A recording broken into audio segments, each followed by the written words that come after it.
स्वागत है दोस्तों स्टडी फॉर यूपीएससी में। हम लोग ज्योग्राफी का पार्ट 1 पढ़ लिए थे। आज से हम लोग ज्योग्राफी का पार्ट 2 भी पढ़ेंगे, जिसमें पृथ्वी की आंतरिक संरचना की शुरुआत हम लोग कर दिए थे और प्रत्यक्ष और अप्रत्यक्ष स्रोत आंतरिक संरचना की जानकारी का स्रोत है। तो जिसमें हम लोगों ने प्रत्यक्ष स्रोत देख लिया था।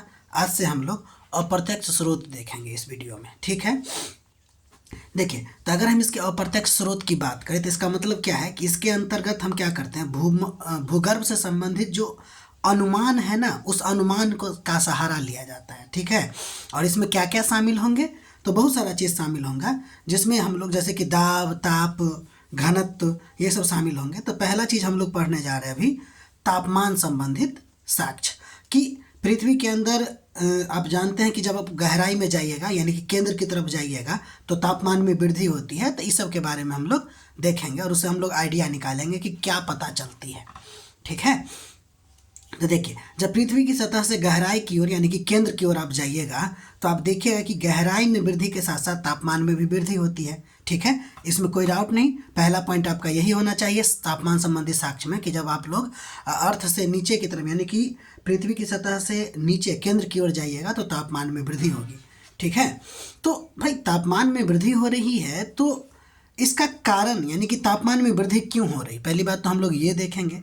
और क्या तापमान में जो वृद्धि हो रही है उसका रेट भी सेम है क्या, हम लोग ये भी देखने की कोशिश करेंगे, ठीक है। तो पहले हम लोग देखते हैं कि गहराई में वृद्धि के साथ साथ तापमान में वृद्धि के पीछे कारण क्या है। तो पहला कारण तो यही है कि भाई, अर्थ का जो अंदरूनी हिस्सा कोर है ना, वो बहुत ज़्यादा गर्म है, ठीक है। दूसरा कारण ये है कि आप जानते हैं कि पृथ्वी के अंदर जो है बहुत सारा रेडियो एक्टिव एलिमेंट होते हैं और रेडियो एक्टिव एलिमेंट जो है वो क्या करता रहता है, आपको टूट के हीट को रिलीज करता रहता है। इसलिए भी पृथ्वी गहराई के साथ साथ गर्म होता जाता है।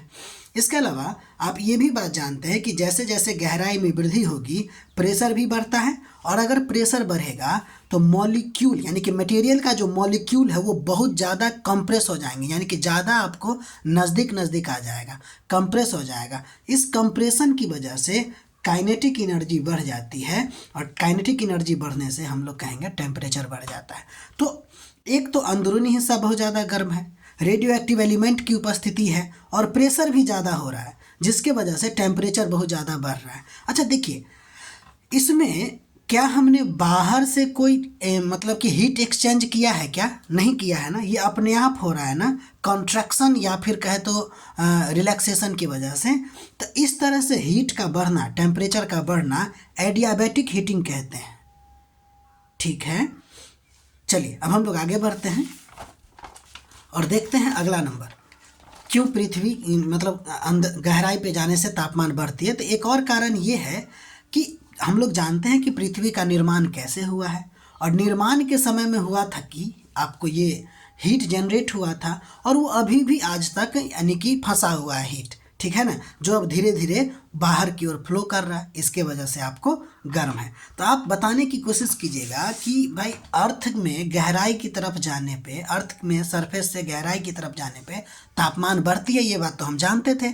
अब तापमान जो बढ़ती है उसके पीछे कारण हमने आपको 4 कारण बता दिया, ठीक है। इसका आप लोग नोट बनाइएगा। अब देखिए, वहाँ पे हमने आपको एडियाबैटिक हीट के बारे में बताया था या फिर एडियाबैटिक हीटिंग क्या होता है इसके बारे में देखते हैं। वही बात है, फिर से यहाँ हम लिख दिए हैं कि जब कोई पदार्थ जैसे कि गैस हो गया, रॉक हो गया, बाहर से हीट एक्सचेंज किए बिना, कोई बाहर से हम इसको हीट नहीं दे रहे हैं या हीट ले नहीं रहे हैं, बिना कंप्रेस या एक्सपेंड होता है, यानी कि बाहर से इसको हीट नहीं दे रहा है फिर भी ये कंप्रेस हो रहा है या फिर एक्सपेंड हो रहा है, तब उसकी टेम्परेचर में चेंजिंग होती है, उसको हम लोग एडियाबैटिक हीटिंग या एडियाबैटिक कूलिंग कहते हैं। हीटिंग कब होगा आप समझ रहे हैं ना, कंप्रेस होगा तब, और जब कूलिंग कब होगा, जब एक्सपेंड होगा तब। तो अगर बिना किसी मतलब समझिए ना, हम कुछ नहीं कर रहे हैं फिर भी उसका टेम्परेचर बढ़ रहा है, इस तरह से टेम्परेचर अगर बढ़ता है तो उस हीट को हम लोग क्या कहते हैं, एडियाबैटिक हीटिंग, ठीक है, यह है एडियाबैटिक हीट। उम्मीद है समझ गए होंगे। जब गहराई की तरफ जाते हैं तो तापमान बढ़ता है। तो पहला क्वेश्चन तो हम आपसे ये पूछे थे कि भाई क्यों बढ़ता है, उसका जवाब हम दे दिए।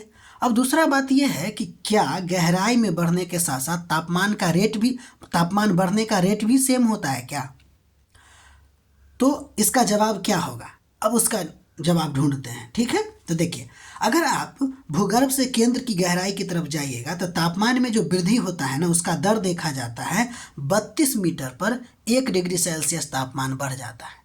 ठीक है, तो ये जो दर है उसको हम लोग कहते हैं जियोथर्मल ग्रेडियंट।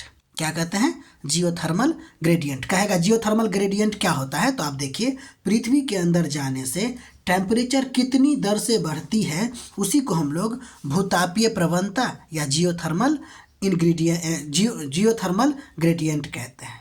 ठीक है, तो ये जो 32 मीटर पर 1 डिग्री सेल्सियस टेम्परेचर बढ़ जाता है, ये हमेशा है कि 32 पे गए तो 1 डिग्री, 64 पे गए तब तक 2 डिग्री हो गया, इससे आगे और बढ़ गए तो मतलब क्या ये सेम रेट से बढ़ता है क्या? तो हमारा आंसर होगा नहीं, क्योंकि देखिए ना, अगर सेम रेट से बढ़ता ना तो इतना ज़्यादा तापमान हो जाता पृथ्वी का कि पृथ्वी अपने तापमान से जल जाती। इसीलिए बेसिक बात यह है कि सेम रेट से नहीं बढ़ता है। ठीक, इस बात को ध्यान रखिएगा। अर्थात गहराई के साथ तापमान में वृद्धि तो होती है, इसमें कोई डाउट नहीं, लेकिन तापमान वृद्धि की दर जो है ना वो कम होती जाती है। ठीक है, ये बात याद रखिएगा। ठीक है, तो तापमान से हमें एक बात पता चलती है कि गहराई के साथ तापमान में वृद्धि होती है और तापमान में जो वृद्धि रेट है वो धीरे धीरे वो भी कम होती जाती है। ठीक, दूसरा, दबाव संबंधी साक्ष्य।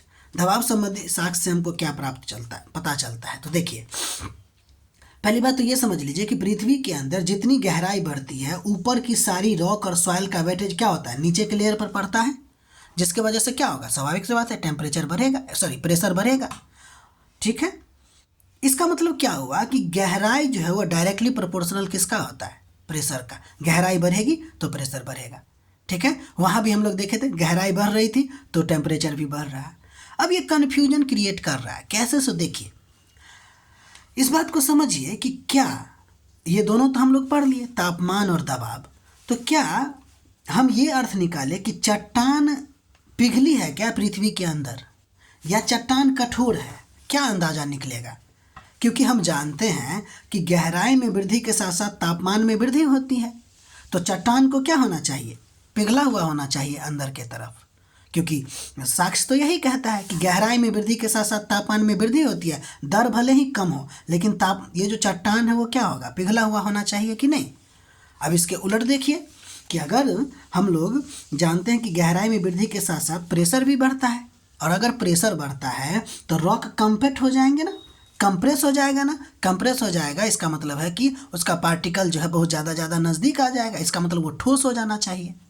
अब ये कन्फ्यूजन है कि गहराई बढ़ने पे तापमान बढ़ रहा है तो चट्टान को कठोर होना चाहिए, और गहराई बढ़ने के साथ साथ दाब भी बढ़ रहा है तो चट्टान को कठोर होना चाहिए।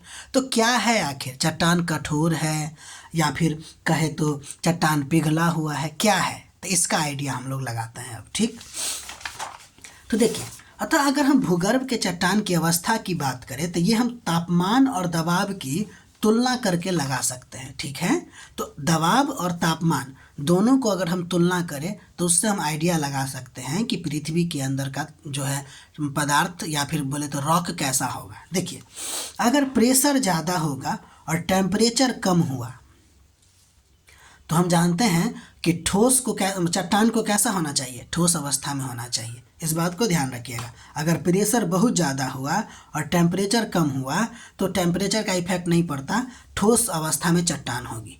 वही अगर प्रेशर कम हो और तापमान ज़्यादा हो तो क्या हो जाएगा, चट्टानें जो होगी या तो द्रव अवस्था में होगी या फिर गैसीय अवस्था में होगी। ठीक है, इसके अलावा अगर प्रेशर और टेम्परेचर अगर बराबर हो जाएंगे तो कुछ ऐसे चट्टान हैं जो अपने क्या बोलते हैं, मेल्टिंग स्टेज को प्राप्त कर चुका है, और कुछ ऐसे स्थान मतलब कि कुछ ऐसे चट्टान होंगे जो अपने मेल्टिंग स्टेज को प्राप्त नहीं कर पाएगा। यानी कि कुछ ऐसे चट्टान होंगे जो अपने मेल्टिंग पॉइंट को प्राप्त कर लिए होंगे तो वो आपको पिघल जाएगा, और जो नहीं प्राप्त करेंगे वो आपको नहीं पिघलेगा। ठीक है ना, तो क्या होगा कि जो पिघल जाएगा वो नहीं पिघले हुए चट्टान के ऊपर क्या हो जाएगा, आपको चिपक के रह जाएगा। ठीक है, नहीं पिघले हुए के पास क्या हो जाएगा, चिपक के रह जाएगा। ठीक है, अर्थात चट्टान अर्ध ठोस अवस्था में होगा, ठीक है, जिसको हम लोग प्लास्टिक अवस्था भी कहते हैं, ठीक है। तो दाब और तापमान से हम लोग ये आइडिया निकाल सकते हैं, ठीक है। यहाँ तक आप लोग ध्यान रखिएगा अप्रत्यक्ष स्रोत में, ठीक है। अगर हमारा प्रयास आपको अच्छा लग रहा है तो आप लाइक कीजिए, सब्सक्राइब कीजिए, शेयर कीजिए, ठीक है। बाकी अपना नोट बनाते रहिए। मिलते हैं हम लोग अगले वीडियो में।